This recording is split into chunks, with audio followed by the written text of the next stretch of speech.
ایک دفعہ کا ذکر ہے، ایک بادشاہ کو دو باز تحفے میں ملے۔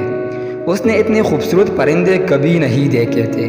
بادشاہ نے دونوں پرندے اپنے ملازم کو دیے کہ وہ ان کی تربیت کرے۔ ایک دن ملازم نے بادشاہ کو بتایا کہ ایک پرندہ اونچی اڑان اڑ رہا ہے اور دوسرا جس دن سے آیا ہے اپنی شاخ سے نہیں اڑ پا رہا۔ بادشاہ نے مملکت کے تمام معالجوں جادوگروں کو طلب کر لیا، لیکن کوئی اس باز کو اڑا نہ سکا۔ بادشاہ نے اپنے مشیروں کے سامنے یہ مسئلہ رکھا۔ گھنٹے دن اور دن مہینوں میں ڈل گئے لیکن باز نہ اڑ سکا۔ بادشاہ نے کسی ایسے شخص کو بلانے کا فیصلہ کیا جو قدرت سے گہری دلچسپی رکھتا ہو۔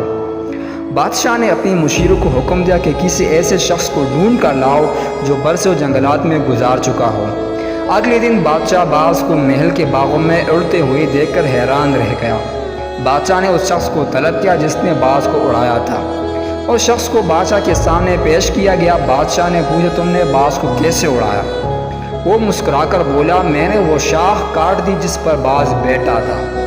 آگے بڑھنے کے موقع بہت ہیں لیکن ہم آگے بڑھنے کی کوشش نہیں کرتے۔ ہم اپنی آسائش سے قدم باہر ہی نہیں نکالتے۔ نئی آزمائشیں اور نئے تجربے ہی زندگی میں آگے بڑھنے کی وجہ بنتے ہیں۔ آزمائش کا مقابلہ کریں، یہی کامیابی کا واحد راستہ ہے۔